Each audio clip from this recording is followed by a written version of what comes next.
आता बातमी आहे दादा भुसे यांनी केलेल्या एका अजब विधानाची।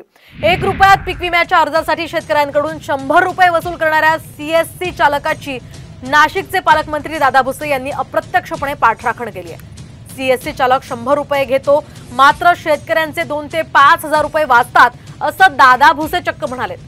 कृषी विभागाच्या अधिकाऱ्यांच्या बैठकीमध्ये दादा भुसे यांनी हे वक्तव्य केलंय। त्यामुळे दादा भुसे शेतकऱ्यांच्या लुटीचं समर्थन करतात का, असा एक सवाल या निमित्ताने उपस्थित केला जातोय। दरम्यान दादा भुसे नेमकं काय म्हणालेत तुम्हीच पहा।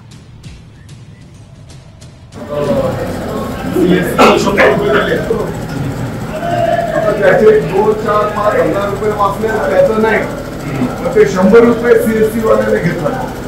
ती बाबतीत चालू आहे। लिस्टिंग ऑपरेशन केलंय, लिस्टिंगचं काय तो पण घेतो। सीएससी 100 रुपये दिले, त्याचे 2, 4, 5 हजार रुपये वाचले त्याचं नाही, ते 100 रुपये सीएससी वाल्याने घेतला। ती बाबतीत चालू आहे। लिस्टिंग ऑपरेशन केलंय, लिस्टिंगचं काय तो पण घेतो। दादा भुसेंच्या या अजब वक्तव्यावर शेतकरी नेते अजित नवले यांनी काय प्रतिक्रिया दिली आहे आपण पाहूया।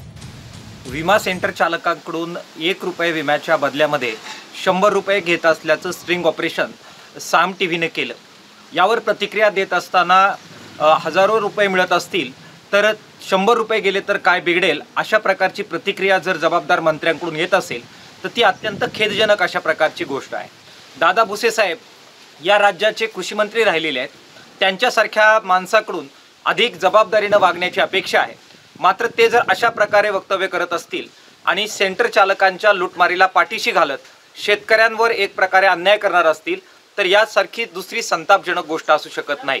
दादा भुसे ज्या सरकारमध्ये आहे, ज्यांचं ते प्रतिनिधित्व करतात, त्यांची ही भूमिका आहे काय? मुख्यमंत्र्यांची सुद्धा अशाच प्रकारे शेतकऱ्यांना लुटलं पाहिजे।